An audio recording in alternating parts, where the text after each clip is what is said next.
In the fluorescent hush of the pediatric intensive care unit, a monitor clicks in a steady, small counting rhythm. The machine's light throws thin reflections across the plastic rails of a crib and the faded edges of a crayon drawing taped to the wall. A lopsided sun, a stick figure with "Dad" scrawled underneath, and, in a child's careful block letters, Ethan. Dr. Miller's voice is even, practiced, and too quiet for the space it has to fill. He has already gone through numbers and images, the scans and the lab prints. He folds his hands in front of him as if to hold the gravity in place. "Your boy won't make it through the night." The sentence lands like a small, hard stone. It expands through the room in slow ripples. The nurse's fingers pause on a clipboard. The machine's beep seems to thin, as if someone nudged the world into a different key. James Wilson is sitting on a vinyl stool too narrow for the truth he carries. He has been here so long that the hospital's scent, antiseptic, lemon wipes, the faint sweetness of cafeteria coffee, lives in the hems of his clothes. He stands without hurry. He unbuttons his coat. He hangs it carefully over the back of the chair, as if folding the weight of whatever comes next.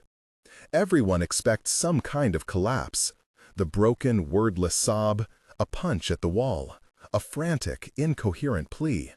Instead, James walks close enough so that Ethan's eyelids flutter with the small, unconscious movements of dreams.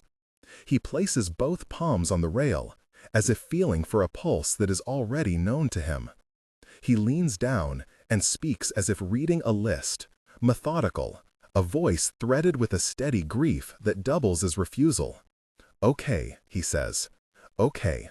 We're going to do what we do, what you told me to do. No panic. You hear me, kid? Breathe slow. Mom's gonna—" He stops, swallows. "We're not going to give up." There is no howl. There is no grand prayer. There is the sound of a man arranging himself to be useful. Dr. Miller opens his mouth again, then closes it.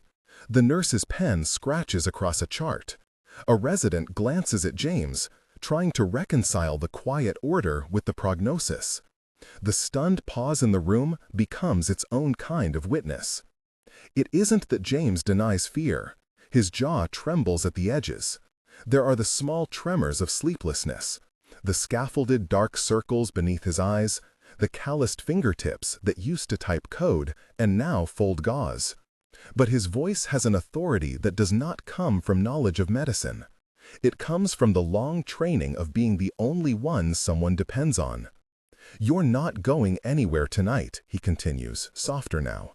He fingers Ethan's thin hand and presses a thumb against the knuckle where a hospital bracelet has slid up. "I'm staying. I'll sleep in that chair. I'll sing that stupid song you always pick. We'll count to 10. We'll make the nurses bring grilled cheese at dawn if we have to. We'll do all of it." A nurse lets out a breath she hadn't realized she was holding.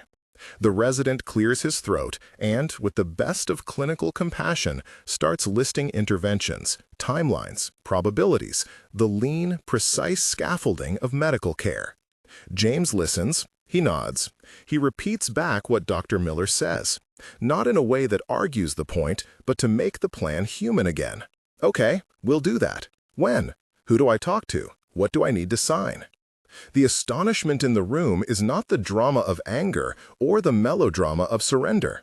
It is the sight of someone who will not be subsumed by panic, but who will not allow a prognosis to hollow him out either. That quiet determination, so ordinary, so fierce, changes the temperature of the air. For a moment, the ICU fills with an unexpected defiance, like a light that doesn't go off when the fuse blows. When the doctors leave to confer in the hallway, James sits back down on his stool and settles Ethan's hand into his palm. He watches his son breathe. He remembers a backyard full of summer dirt, a small boy learning to balance a bicycle, a kitchen tile stained with spilled grape juice. He remembers an eco-friendly startup rewrite, meetings that turned into late nights, then the diagnosis that made everything rearrange itself like a house being slowly flipped inside out.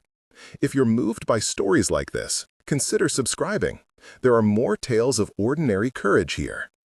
James's life before the hospital feels like a photograph that's been handled too much. Edges soft, colors a little washed out, but still recognizable.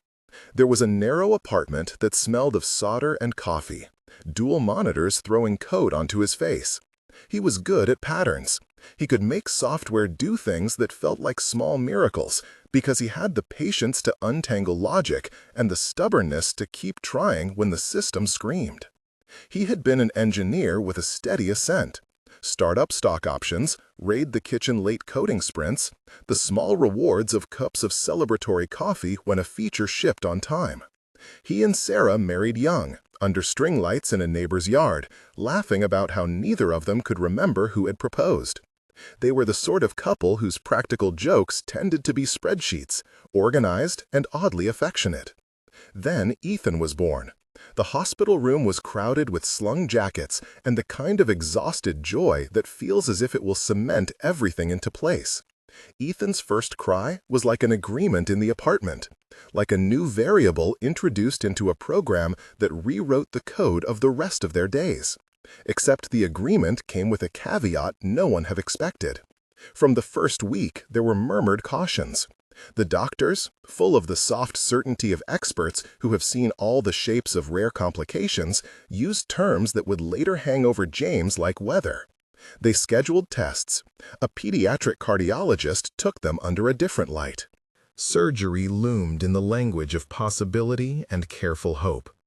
It was not a single cataclysmic moment, but a series of shifts, each one nudging the family into a new configuration. Code reviews and pitch decks were traded for hospital waiting rooms and phone calls to insurance.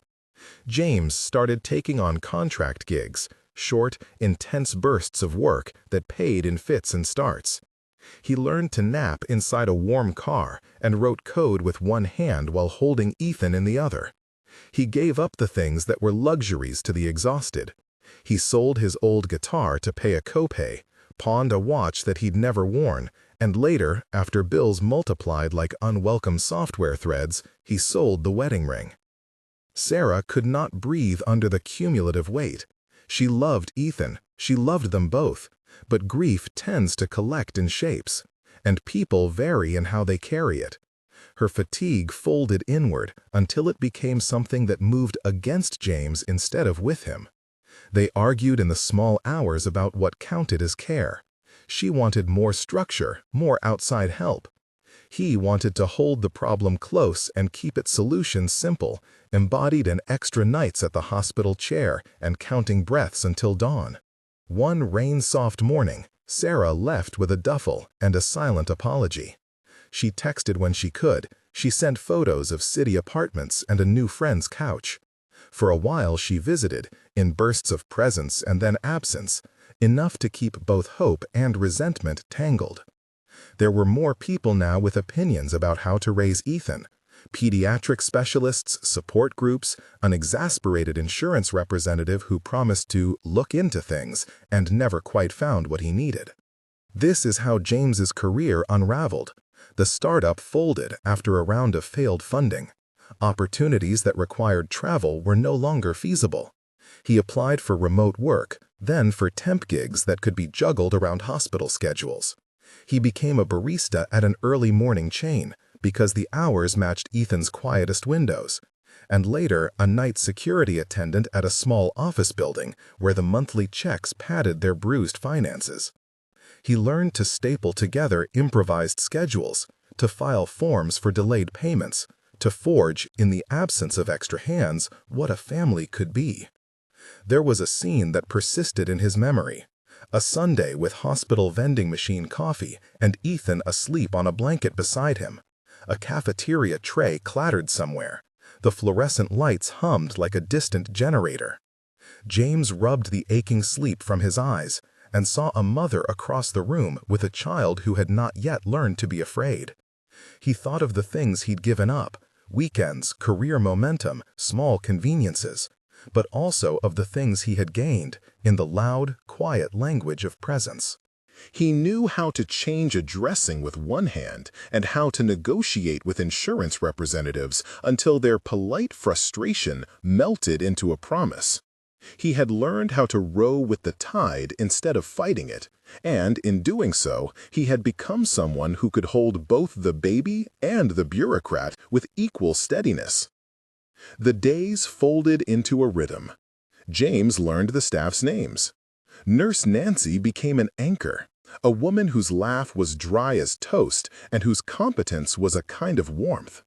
She taught him the little things, how to prop an IV line so it didn't kink when Ethan fussed, which brand of pudding Ethan preferred after a long day of being poked, and what to say when the surgeon gave answers that sounded like doors closing. Dr. Miller, with his tidy hair and patient blue suit, always explained numbers in ways that James could translate into plans. Once, when the nights were particularly raw, Dr. Miller brought him a travel mug of coffee without comment. It was during one of those nights, 3 years from when Ethan was born, that James almost forgot his own name in the static of exhaustion.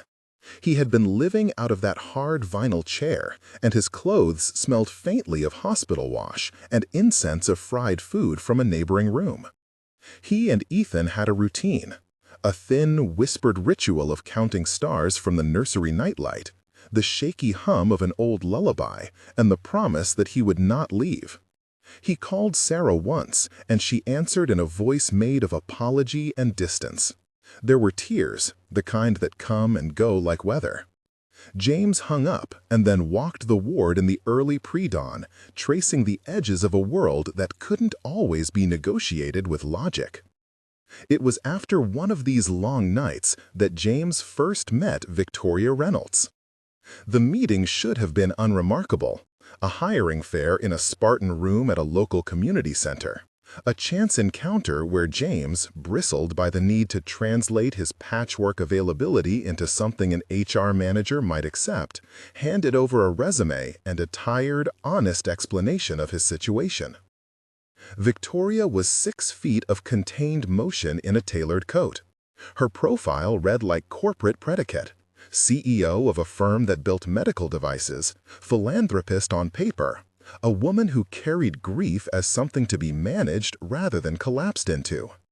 When he told her about Ethan, the way one might explain the weather, her face did not contort into the predictable pity he'd come to despise. She listened instead like someone cataloging data, her eyes a steady point of appraisal rather than carelessness. She made a note in a leather-bound planner and then said, "We can't accommodate a part-time schedule that will interfere with on-site deadlines. I'm sorry." It was the kind of professional refusal James had grown used to that didn't sting because it was transparent. Still, there was something in her tone, disciplined restraint, that scratched at him when he left. He expected indignation. Instead, he felt a small, unfamiliar exhaustion. He had been fighting for dignity for so long that even a refusal carried the shadow of shame. Years later, he learned things about Victoria that changed how he remembered the refusal. She had lost a sister to a similar heart condition when they were both young, an event that had shaped how she spent her money and how carefully she stood from the ground up. Grief had lent her a steel edge. She gave to projects that made sense on paper, to clinical trials, and to institutions that offered concrete outcomes. Emotion was a luxury, even for a person billed as generous. Their paths crossed again in the hospital, in an ordinary, disastrous afternoon where grief and bureaucracy were busy, and the coffee machine in the waiting room had gone cold. Victoria was there because her company had been developing a pediatric device, and she was in the hospital for a demonstration. She moved through the neonatal corridors with the kind of well-mapped efficiency that made the staff pull aside and offer a respectful, clipped welcome. When she saw Ethan, sleeping and small, she stopped. She did not stop in that cinematic way that implies destiny. She stopped because something in Ethan's face, those curls, the scabbed tiny knuckles, made a private memory open like a window. James noticed her then, as one notices a storm on the horizon, a swell of one emotion that he couldn't quite name. He felt the taut string of his privacy pull. Victoria, for her part, practiced a controlled, simple kindness. She brought small things at first: a soft fleece blanket that smelled faintly of lavender, a children's book with clumsy, hand-drawn animals that Ethan took to like company. She sat in the chairs with the others and learned names. She asked Nurse Nancy for advice about what chocolate to bring a tired father who hadn't slept. She understood, with a bluntness that bordered on awkward, the technicalities of care. She asked Dr. Miller sensible, inadvertent questions about prognosis and possible involvement in trials. Her grief gave her a vocabulary of competence rather than sentimentality. James hated how much he liked the blanket. He hated how it warmed Ethan's shoulders like a small private victory. He hated how embarrassed he felt when Victoria watched him assemble a banked-together feeding schedule like a mechanic rebuilding an old car. He did not like the way his throat tightened when she complimented his patience, a word he had not allowed anyone to name because it felt like a softening that might mean weakness. There were small, bright fragments of normality in their interactions: a shared joke about hospital pudding, a sequence where Victoria taught Ethan a trick with a rubber duck that made him giggle so hard milk came back up in a tiny arc that made everyone fuss and laugh and then breathe again. Over time, their exchange settled into an awkward form of friendship. She gave, he accepted or refused in turns, depending on how much his pride could bear. He set boundaries because dignity needed to be preserved. She recognized the boundaries and, secretively, respected them. That boundary, however, is a brittle thing when the stakes are escalation instead of ordinary. After the last scare, the one that happened before the ICU sentence, Victoria began to visit more.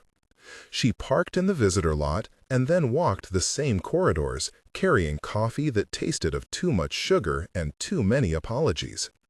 She learned the precise flavor of Ethan's favorite pudding. She knew the exact way James folded his jacket and the angle of his jaw when he was braced for bad news. The hospital staff started to nod at her with a familiarity that was quicker, more assured. She gave and gave again, but always with a ledger in her head: the gift, the reason, the bounded consequence. James read the ledger like a litany. Once, in the garden behind the hospital where the brick was warm under their shoes, she offered to connect them with a clinic that did advanced pediatric cardiac procedures. She said it without flourish. "We have access at the clinic. They've been looking at cases like Ethan's. It's complicated and there are risks, but if you want—" He cut her off before she finished. "No," he said. His voice held none of the practiced control he used in interviews. "I appreciate it, but no. I don't want charity, not like that." Victoria hesitated. Her eyes narrowed, not in disdain, but in something like calculation. "It's not charity," she said. "It's an offer of options. You let me know." But James had already started to collect his reasons for refusal into a pile that fit in his pocket. He thought of the wedding ring he'd sold in a fog of unpaid bills. He thought of late nights typing code with one hand while Ethan slept in his chest. He thought of the way help had always come with conditions he had not wanted to meet. Pride is not only vanity. Sometimes it is a map of identity in a life that has been scrapped of so many markers. To accept, to open the hand, was to signal that he had been broken into something small and exchangeable. Victoria, for all her structure, had a private ache she moved carefully around. She lost a sister to a condition that looked eerily like Ethan's, and that loss hardened into a mission: to fund research, to improve outcomes, to orchestrate systems so fewer families had to make choices like selling a wedding ring. Her giving was not performative. It was a way to manage a grief that taught her to seek answers in spreadsheets and grant proposals. When she saw James in that garden, something else stirred. A tenderness that was not about saving, but about meeting another human who had climbed a life of pain with a dignity that refused to fold. Their interactions accumulated. Blankets, books, quiet conversations about the cruel architecture of insurance. And then, one evening, a small escalation. Ethan had a fever. His cheeks were hot, and the IV had to be adjusted. The staff was busy. James felt the small animal panic and reached for the nurse's attention. Victoria stepped up and offered to pay for a private consult, one that would speed a specialist's input. Nurse Nancy accepted the assistance with a maneuver that kept James at the center of care, but allowed the hospital to act faster. James saw the paper trail later, a folded receipt left on a clipboard. He stared at the numbers and at the typed name. No one had signed his name. No one had told him the money had moved. The gratuity of it opened like a bruise. He confronted Victoria in the corridor, the hospital's late light catching the edge of her jaw. "Why didn't you tell me?" he asked. It was not a reasonable question, not really. It was one pulled from a well of humiliation. He accused her of taking something he didn't yet know how to name, of robbing him of the right to be both father and provider, to make the small sacrifices that kept the world understandable. Victoria's reply was simple and not unkind. "I didn't think it would help to ask," she said. "At first, I thought maybe you wouldn't take it. I thought I'd keep it under the radar. I was trying not to make you feel like a charity case." "It's not about feeling like a charity case," James said. The words came quick and then slowed. "It's about being allowed to be his father." She paused. The hallway's antiseptic light stripped their faces of shadows. It made them both look smaller and more honest. For a second, the two of them were people at the center of their own private storms, with different instruments for coping. This moment, small, bitter, human, would return in memory as one of the pivot points. James walked away with Ethan's small body against his chest, and the blanket Victoria had given warmed them both like a foreign thing that smelled good and a little dangerous. He tried to fold indignation into a practical plan. Keep Ethan's routine, refuse the freebie offers, and hold his dignity like a hard-won coin. But details have a way of slipping past neat defenses. 1 week later, Dr. Miller called into James's sleep. There was a meeting he had to attend, an evaluation that could change the course of Ethan's case. The words were careful. The hospital had received an offer for a specialist consultation at a clinic that routinely handles complex pediatric cardiac surgeries. It would move them up on a waiting list. The hospital administrator used clinical language about donor-funded consults and expedited scheduling. James nodded through the call, the polite, automatic nod of a man who had been awake long enough for his emotions to thin into endurance. He went to the meeting, sat with the hospital social worker, and felt his stomach tighten at the phrase "anonymous donor." They had no names to give him because privacy rules required that the donor remain confidential at their request. They described what the donor had paid for: consult fees, imaging, and expedited assessment. They showed him the appointment dates, the specialists' names, and a careful printed schedule. The world suddenly offered him a glaring, improbable path forward and argued it was simply paperwork. The paper felt heavy in his hand. The weight was not the numbers. It was the small, invasive knowledge that someone else's money had decided for him.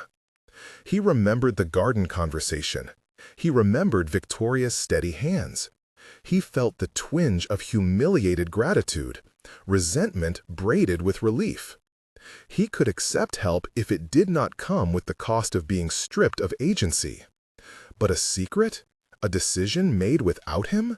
That felt like an erasure. James did what he always did when his inner weather threatened to overwhelm. He left the hospital and walked until the city matched his pulse match its rhythm. He checked his phone and did not call anyone. He thought of his mother in a small town who had no way to help, and a father who had been a ghost of kindness, and a man who kept his love small and practical. He had always wanted his son to be rooted in him, not in the kindness of strangers.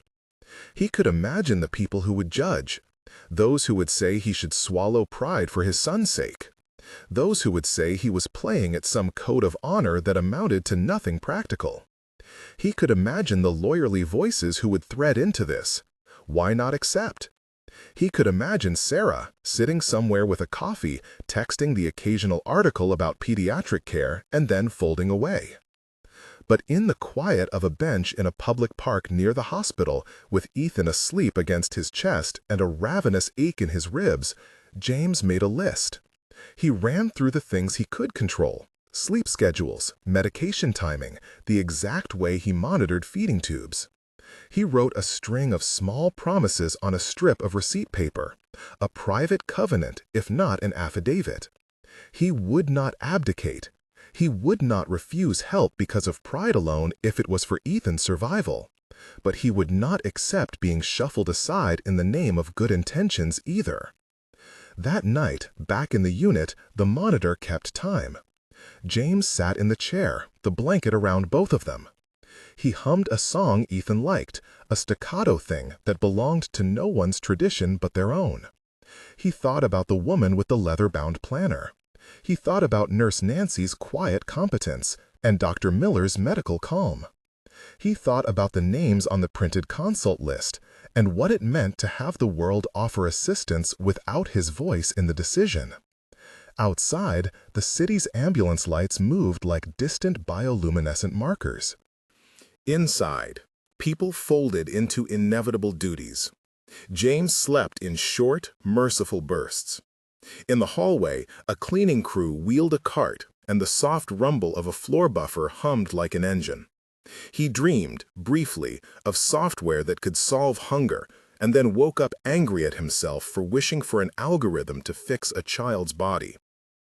When dawn threaded gray into the edges of the blinds, Dr. Miller came in with the air of someone who had been up all night thinking about cases that could not be simplified. He sat, and for a moment, James's chest constricted with the knowledge that the earlier sentence, "Your boy won't make it through the night," was still present, still a pressure. But this morning, Dr. Miller's face was not the same. He cleared his throat and said things about tests and percentages and possible interventions. He did not promise anything, and James did not need or want promises. The meeting with the specialist was scheduled sooner than they had expected. The anonymous donor had cleared the way. For a single hot second, the room was a coil of potential, a chance at something that would have been unthinkable a month ago. Then the old, familiar knot tightened again in James's chest. He looked at Ethan, then at the neatly printed consult schedule, and felt the gulf widen into an ocean of choices he didn't know how to cross without being leveled. That afternoon, when he stepped into the hospital garden to smoke a cigarette he'd forbidden himself but had taken up in private, he saw Victoria sitting on a bench. She was alone, her briefcase at her feet, and the sunlight hit the edge of her face in a way that made the scar of memory in her eyes more visible. James was not naive about grand gestures. He did not expect apology or explanation. Still, the sight of her brought the old small storm of everything he was trying to keep tidy. He sat across from her. They did not speak at first. The garden smelled like cut grass and the faint chlorophyll of potted geraniums. A child's scooter scraped on the far path. Somewhere inside the hospital, a pager beeped. "You didn't tell me," James said finally. She had the kind of honesty that refused to dress things in righteousness. "I thought you'd refuse," she said. "I thought if I asked you, you'd turn it down, and then we'd both, I don't know, I thought I'd save you from that." He laughed without humor. "Save me from what? The act of being a father?" She flinched as if struck. "No," she said. from having to decide between being a father and taking what you need. He wanted to name every indignity. He wanted to show her the receipt for the sold ring and the pawn shop sticker and the way his pride had been a kind of survival tool. The list inside him glowed like a furnace. He was not a man who wanted to be rescued. He was a man who wanted to be preserved, as he was, the one who could hold, who could stand in the cold when other people left. Victoria's gaze dropped to the hands in his lap, curled like someone observing a relic.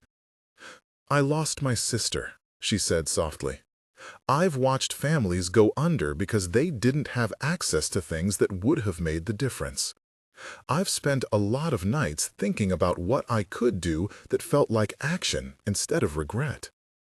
"You make action," James replied, "and you make decisions without me." She put a hand up. "I didn't want to make decisions for you. That's the thing.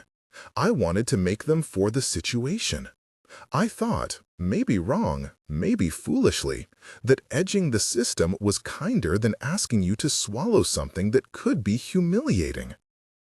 He stared at her. The word humiliating hung there like a truth that smelled of old wounds. In his lifetime, help had often been transactional. Trade dignity for survival. That calculus had made him a careful man. But watching the air shift around them, he could also see that Victoria's approach contained the possibility of different outcomes.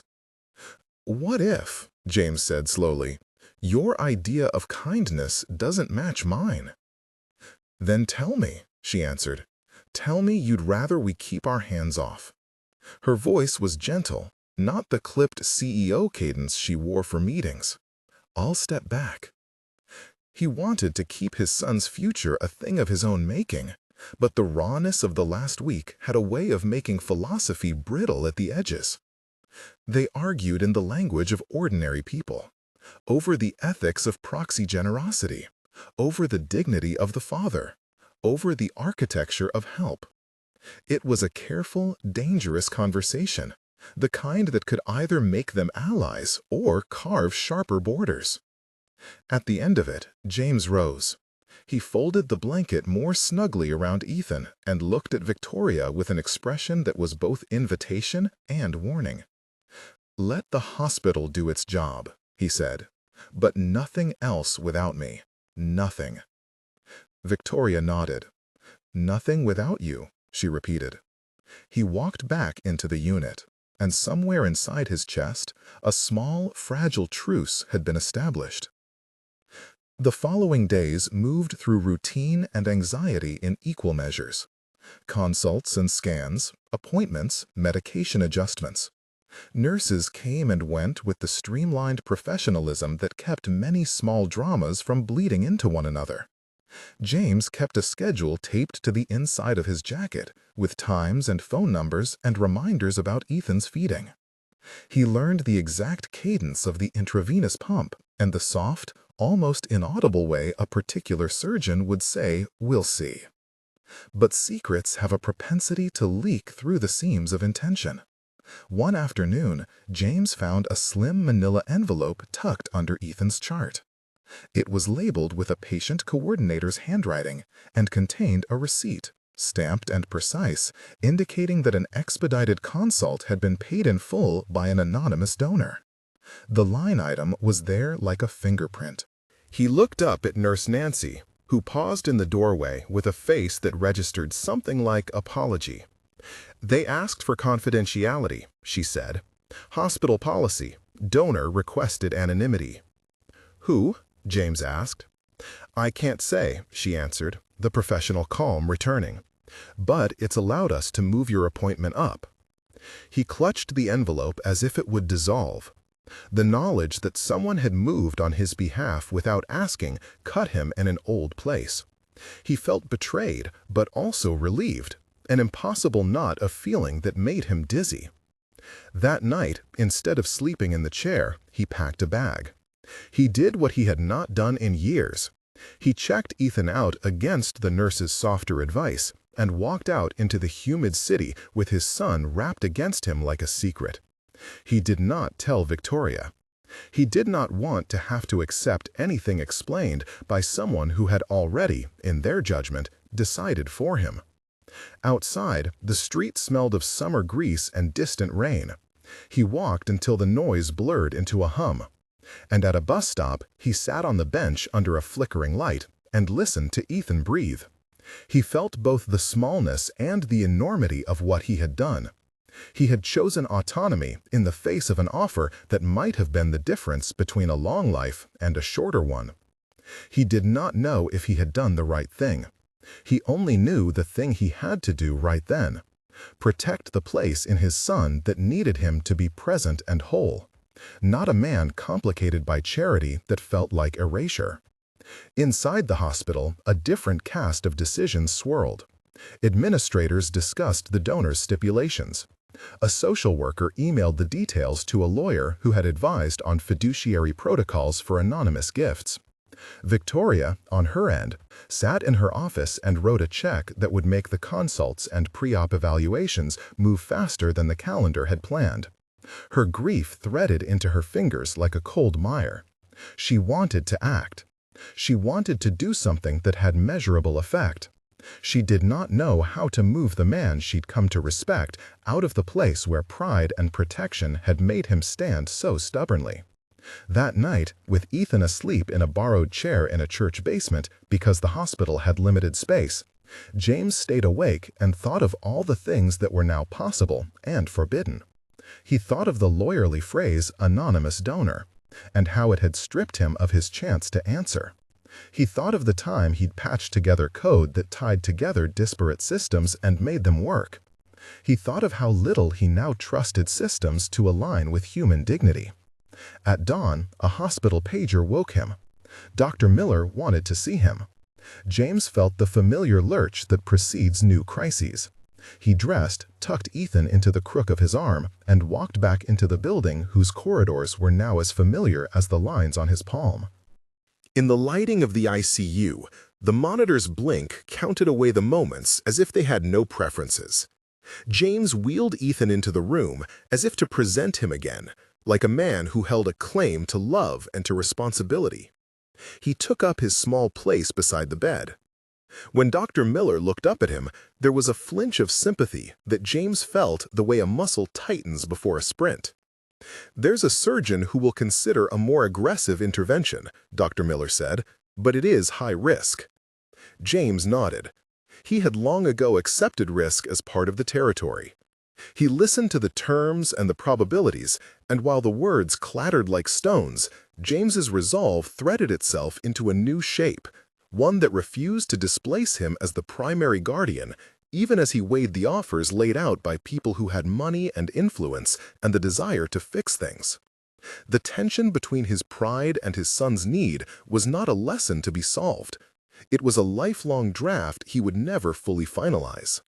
As the conversation wound on, James's face set into a determination that made the room go quiet again, not because it denied fear, but because it would not let fear lead. Outside the unit, the city went about its murderous small kindnesses. Inside, a father who had lost a lot, but never his attention to the small things, prepared, in the quiet way he had always prepared, to do what he could for his boy. He folded the receipt in his pocket and promised himself two things. He would not be erased, and he would not let the system treat his son like a problem to be fixed at someone else's discretion. He did not yet know how he would keep both promises, but he had a plan that felt like a fist. He had a song on his lips. He had a child who already trusted him enough to sleep in his arms. And when darkness came back that night to fill the seams of the ward, James stayed awake, watching the thin rise and fall of Ethan's chest, and thinking about what he would do if the world demanded choices he had not agreed to make. He was alone in many things. He had learned to be. But he was also not alone in the ways that mattered. There were nurses who knew his name, a surgeon who might try, and a woman who had stepped into their orbit despite the boundaries he'd made. Around midnight, the monitor's beep brightened, a routine variance. A resident made a note. A janitor wheeled a cart down the corridor. James hummed the lullaby the boy liked, And for a while, the room was only the small music of a father and his son. What he did not know yet was that his refusal to be small, his insistence on being the primary actor in his son's life, would trigger a sequence of events that stretched beyond the hospital. An anonymous fund that had not been intended to erase, a woman who would have to explain her actions in a way that she had not planned, and an estranged mother who would look at a different man's strength as both a threat and a claim. The next morning would bring a call that would twist the quiet of their unit into public noise. But for now, in the thick, humid breath of night, James kept watch. He did not shout at the heavens. He did not kneel in the corridor. He simply arranged himself in the role he had chosen long ago, a father who would not leave. He would stand, and if the world wanted to break him with good intentions, he would be the one to say how. He folded Ethan closer and closed his eyes for a split second of exhausted, dangerous hope. Then he opened them again and listened. Dawn broke like a promise that had to be kept, thin and gray, and with it came a phone call that shredded the small cocoon James had stitched around himself and Ethan. By mid-morning, a local online outlet, nothing national, just the kind of neighborhood news site that fed off every human interest angle, had a headline that framed everything in one sharp, ugly sentence. Tech CEO steps in to pay for boy's surgery. The piece quoted an anonymized hospital spokesperson about expedited consults and raised questions about influence and motives. Within hours, the story grew teeth. Commenters argued about wealth and power. Someone reposted a photo of Victoria arriving at the hospital with a fleece blanket, and the story's tone turned from curiosity to accusation. Victoria did not intend the story. Her legal team had advised confidentiality. Her company's PR officer, alarmed by the mid-level optics and the potential for conflict with a device trial she was overseeing, had, overzealously, as she would later say, issued a statement to preempt assumptions. The statement named the hospital's anonymous donor as an officer affiliated with the company, and the press had done the rest. Procedural proprieties had been respected. The leak had been administrative, not malicious. Still, to James it read like a violation. He read the headline in a waiting room, the glow of the screen painting his face a pale, angry blue. Ethan dozed in his lap, breath warm against his chin. The anger that rose inside James was not toward Victoria alone. It was toward the way other people's interpretations could reframe the shape of his family. He saw 1,000 different ways the headline could be weaponized. A social worker, stretched thin and pressed by policy, could judge his choices. Sarah or Robert, if they saw the circulation, could use the story as leverage. He packed up, quietly, with the mechanical precision of someone who had learned how to make departures look like errands. He signed Ethan out under the hospital's guidelines, no dramatic scene, no staff confrontation, and walked out into the sticky air clutching the boy and a small paper bag with a sandwich. He did not call Victoria. He did not call Nurse Nancy. He walked to the only place that felt private enough, his mother's small house in a town 2 hours away, where the air smelled of damp wood and the world moved with the slower, kinder rhythm of people who remembered him as a child. 2 days later, a summons arrived at that modest house, not for James, who had no fixed address beyond a rented apartment and the hospital waiting room, but for Ethan. Sarah had filed an emergency petition for custody. The filing was terse and strategic. It cited what her lawyer called the child's need for consistent, supervised medical care given the public controversy and the father's recent removal from the hospital. The petition implied instability. It suggested that leaving a monitored setting was risky. It hinted, carefully, that someone else might provide the steadiness Ethan needed. James read the papers in his mother's kitchen, a photocopy of ink and legalese that slid across the table like an accusation. He felt its cold touch as though someone had taken a knife to his stomach. He could have anticipated many things: insurance denials, rude comments on social media, the small humiliations of poverty. But he had not expected the law to be swung like a cudgel by a woman he had once loved. He called a lawyer, an overworked public defender who did not sugarcoat the facts. "You should have stayed in the hospital," she said, blunt and efficient. "The judge will want to know why a parent removed a child from care in the face of a significant medical need." "It wasn't that simple," James answered.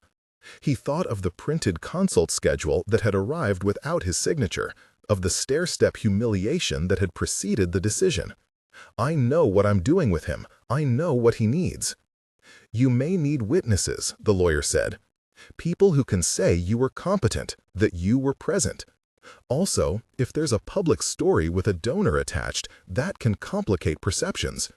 If someone who actually funded care will say under oath what they did and why, that could sway the hearing." For the first time, James understood the shape of the fight ahead. Not just to keep his son healthy, but to keep custody of the way he did that health work. To be a father on his own terms. Victoria heard the news in the mid-morning lull of her office. A terse message from her board, then Victoria's own stomach drop upon seeing the custody filing. She had expected gratitude or a refusal, perhaps an angry rebuke, but not legal escalation. She called James. He did not pick up. She texted. Nothing. The publicity had created a distance that her phone couldn't bridge. There were other pressures. Her board demanded a statement of interest and an explanation of any possible conflicts of interest. Her counsel advised that appearing to buy a child's care, regardless of legal structure, could be framed as coercive. Also, she now carried inside her the raw memory of losing a sister, an ache that fueled her efforts but also made her clumsy in human relationships. She chose, infuriatingly to some, to do two things at once: protect James's autonomy and ensure Ethan's future. She convened a law firm she trusted and drafted a blind trust specifically designed for pediatric cases. Money earmarked for medical and educational expenses, managed by an independent trustee with no power to direct parental custody decisions, no timeline for control, and strict fiduciary duties to act only upon documented need. The trust had been placed weeks earlier to fund those consults and the expedited scheduling. Now, Victoria signed additional documentation to broaden its scope, ensuring that funds could be used irrespective of future disputes. She recorded the trustee's identity in sealed legal filings so a judge could review the governance without exposing her to reputational fireworks. When James learned that the trust existed, he felt both betrayed and oddly relieved. Betrayed because the financial decision had been made without his consent. Relieved because the obligation for future costs would not hang over him in the same fearful way. Yet, the damage was done.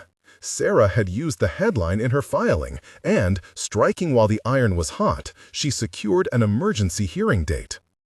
The courtroom was smaller than James expected, wood-paneled and fluorescent lit, full of the low, practical sounds of municipal business.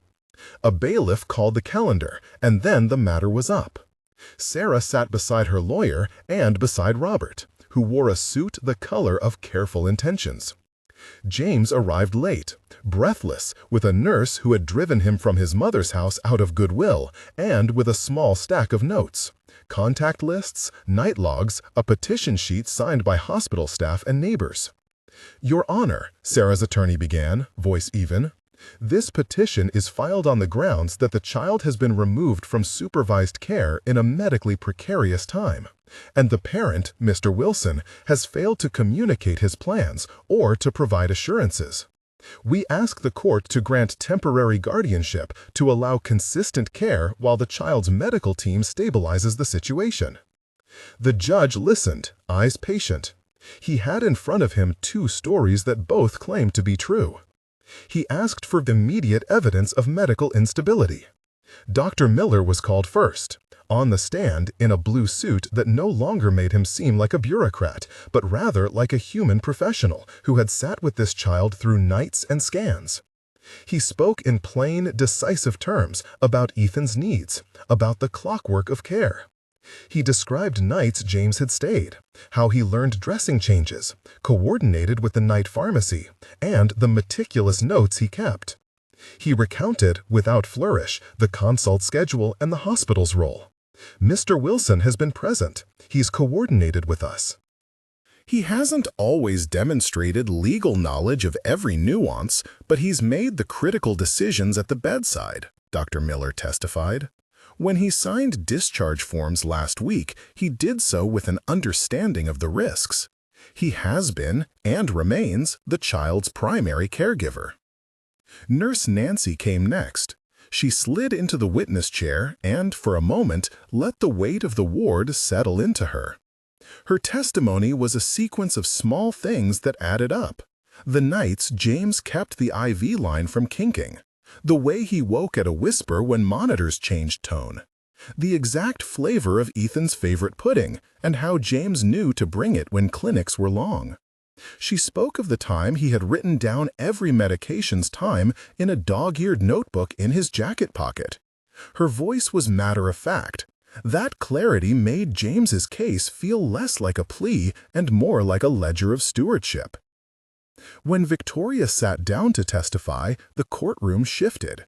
She did not offer a speech. She explained, in the plain language of someone used to depositions, what she had done and why. She told the judge how her sister's death had taught her that access to timely care changed outcomes, and how she had arranged funds to expedite consults and ensure follow-up. She described the trust, its independent trustee, its narrow purpose, and the legal fence she had directed around it so that it would not be used to exert custody influence. "It was never meant to replace Mr. Wilson's authority," she told the court, voice steady. "I wanted to remove financial barriers to care, not to decide who should raise the child. The trust has an independent trustee. I have no control over the funds once placed. That was important to me." The lawyers poked at the edges. Sarah's attorney asked whether Victoria had expected gratitude, whether public perception could be controlled by money. Victoria answered honestly, admitting she had hoped for thanks but had not counted on the complexities of human pride. Her candor, her visible discomfort at the public mess her company's PR had created, served her well. She had not tried to stage manage the hearing. She had come to explain. Sarah took the stand with hands that trembled the smallest amount. In cross-examination, she was asked why she had filed for custody then. At first, her answers were formal: concern for the child's safety, the press, the risk of unstable environments. Then, as she watched a video Nurse Nancy had submitted of James reading Ethan a story in the ward, its small, gentle domesticity, something changed. There was a moment when the courtroom's murmur narrowed to a silence so deep you could hear a pen drop. She looked at James then, really saw him, and said, voice small, "I was scared. I thought, if there was help, why was I not there to accept it? Why did you have to do it alone?" She breathed, and the sentence seemed to pull at a thread inside her. "I thought, maybe I could do better." "I thought, if I could prove I could, maybe." Her lawyer pulled a face that anyone who'd practiced law long enough recognizes, a subtle instruction to stay the course. But the human part of Sarah, raw and inconsistent, had stepped forward for a second. The petition, filed with strategic, legalistic precision, now felt like an instrument not only of concern, but of a woman's own complicated remorse. The judge, who had been collecting these facts with the attention of someone doing a delicate craft, leaned back and spoke slowly. He commended the hospital staff for their clear documentation and the multiple witnesses who had attested to James's capability. He asked the trustee representative for the blind trust to explain the governance, and was satisfied with the legal assurances that the funds were for Ethan's care only, that the trustee could disperse without consultation with Victoria, and that there were no strings attaching custody to money. "Mr. Wilson," the judge said finally, voice even, "the court is charged with ensuring the child's best interests. That includes stability, consistent care, and the parental relationship. The record shows repeated nights of direct care, training, and supervision by you. It also shows that a trust was established to address financial barriers while explicitly avoiding interference with parental decision-making. Given the totality of the evidence, the court finds that continuance of Mr. Wilson's custody aligns with Ethan's best interests. There was a short, breath-held pause. Sarah stood, hands clasped. The court clerk recorded the judgment, full custody to James. The petition was dismissed. The courtroom exhaled. James sat like someone who had been holding his breath through winter and then stumbled into spring, unsteady but irrevocably alive. He glanced at Victoria. Her face was unreadable for a beat, then softened. She rose and left before James could cross the room. He later learned she had asked to avoid a scene. She wanted none of the optics that had started the mess. The victory did not feel like triumph as much as like survival. There were practical questions: how to fund the coming surgery, how to prepare Ethan for the rigors ahead, how to rebuild trust with Sarah, if that were possible. There was also the grief of a man who had been made visible by other people's discomfort. He had not wanted to be a spectacle. Yet the court's recognition had done something profound. It publicly affirmed the daily labor he had performed quietly, the small acts that are love translated into minutes and stitches and midnight company. The surgery itself, when it came, was described by Dr. Tim Anderson, the specialist, with the exact caution such procedures deserve. He sat with James and explained the plan in thorough, unromantic detail, potential benefits, risks, and the timeline for rehabilitation. "This is complicated," he said, "but it is within the realm of reasonable expectation that with surgery and dedicated follow-up, we can significantly improve his function." He did not guarantee outcome. He refused to dress the truth in hope's neat ribbon. That clarity steadied James. The operation was long and precise. James waited in the corridor, fingers knotting and unknotting the edge of a paper cup. When the surgeon emerged, he did not smile with the triumph of a conqueror. Instead, he described the procedure in plain terms and that the immediate post-op period would be critical. James listened and, for the first time since the diagnosis, allowed himself to ask questions about the longer arc. The physiotherapy, the outpatient monitoring, the ways Ethan might grow into a life that cared for his heart's delicate wiring. Recovery was slow and steady. Ethan came out of anesthesia with the kind of confounded resilience children have. One moment he was small and sleepy, and then he opened his eyes and wanted to know if there was pudding. He woke to a chorus of familiar human sounds: the quiet patter of Nurse Nancy's voice, Dr. Miller's checked-in smile, the electronic hum of monitors, and to James, who read to him in a voice small, even, and steady. Weeks turned into months. There were setbacks that were met with the pragmatic compassion of professionals. And there were small victories: a longer, unbroken night of sleep, a first cautious run in the yard with a parent at the ready, a grilled cheese eaten without complaint that meant the world and nothing in equal measure. No single moment felt like a miracle. Progress arrived in the form of clinics, consistent therapy, dedication, and luck's small helpings. Victoria did not vanish from their lives, nor did she become a caricature of a savior. She kept her distance at James's request, and he honored the gesture that had been made to everyone's discomfort. Over time, their relationship settled into something less dramatic: a careful friendship that sometimes looked like a partnership in public health. She visited quietly, sometimes bringing books, other times attending a therapy session to understand the practicalities of caregiving she had not lived. There was also a hard, necessary conversation about power and obligation. James accepted help when he understood it was structured not to seize his agency. He and Victoria stood one autumn afternoon in the hospital garden where they had first argued about autonomy. I wanted to help because I am tired of seeing families lose their children to systems, Victoria said softly, hands wrapped around a paper cup. But I'm still learning how to do it without stepping on the people I think I'm helping. You almost did, James replied, not vicious but blunt.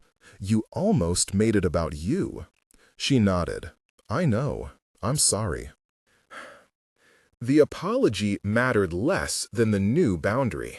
She would give through instruments that protected his role as father. He would accept where it made sense for Ethan and refuse where he felt it compromised dignity. Months later, when the dust had settled and the house, if they could call the small rented apartment that, had been patched into routines again, James and Victoria stood together at a small ceremony that announced a community initiative Victoria funded and James agreed to steward in part. It was called the Hope Workshop, a neighborhood program that offered training in remote tech skills for caregivers, a small fund for emergency pediatric consults administered by an independent board, and a community room where families could meet without the ward's antiseptic smell. The idea had been Victoria's seed and James's labor. He would teach coding basics and remote freelancing strategies. She would fund the scholarships and the infrastructure. What mattered most was the governance. A community advisory panel would make funding decisions, and a trustee, independent, not Victoria, would manage the money. It was the shape of assistance that respected agency, a model born from their shared bruises. The years that followed were not a tidy novel. There were nights when Ethan's breathing alarmed and a drive back to the hospital felt like a returning storm. There were days when Sarah would visit with awkward attempts at apologies and unfinished sentences that broke into soft smiles when she saw Ethan's laughter. Over time, she and James found a modus vivendi that included co-parenting decisions and shared updates. There was no miraculous reconciliation, only a slow, halting reweaving of trust. Ethan grew, textured by hospital visits and the ordinary mischief of children. He got stronger, then stronger still. He learned to draw bicycles and suns that were less lopsided than his first picture.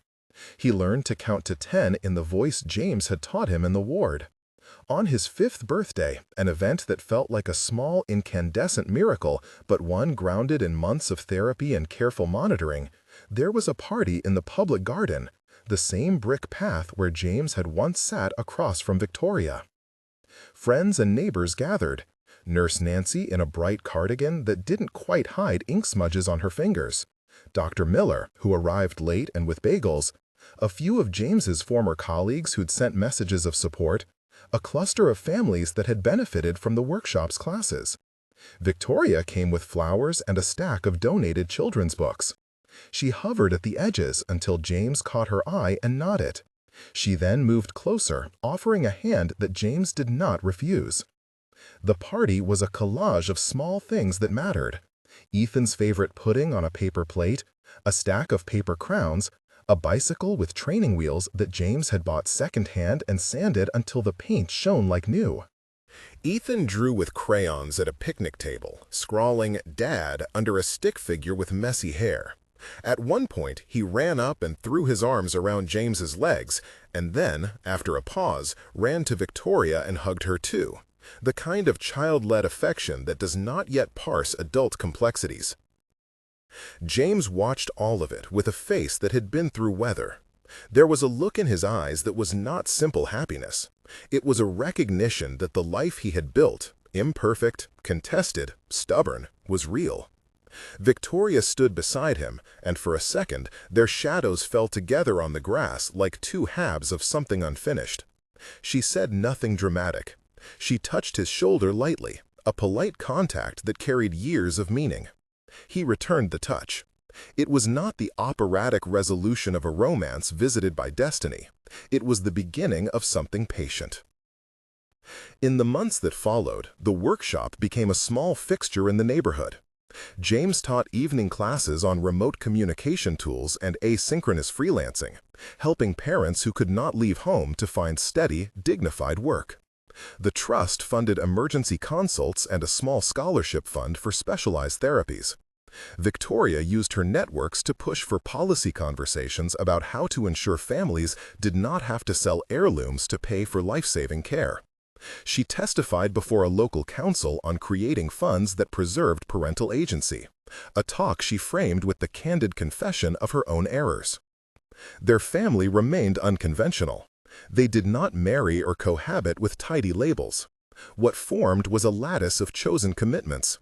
James as Ethan's primary parent, Victoria as a steadfast friend and benefactor who had learned the discipline of restraint, Sarah as a complicated presence who sometimes visited and sometimes receded, and a community that showed up in practical ways. The court record was a small paper. The real work was daily, done in kitchen corners and on the evening walks, in the puddle of spilled milk and the careful hospital scheduling. Years later, when Ethan's heart had stabilized into a life that allowed for running, if not marathons, then certainly the wild, splintered joys of playgrounds, that crayon drawing on the apartment wall remained. Dad under a stick figure, a lopsided son in the corner, the colors smeared like history itself. James framed a new drawing and put it beside the old one, a tiny altar to survival. He and Victoria had learned to be less theatrical with their care and more practical.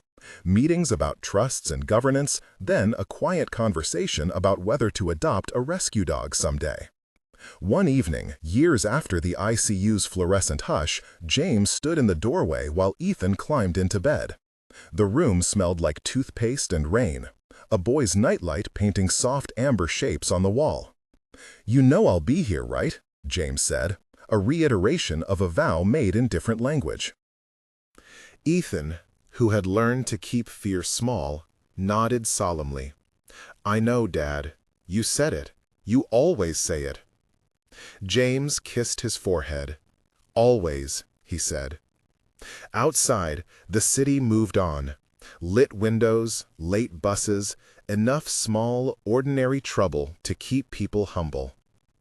Inside, a father who had once been a software engineer, a CEO who had once lost a sister, and a child with a strong, patched heart had built a life that respected dignity as much as need. They had not been saved by money.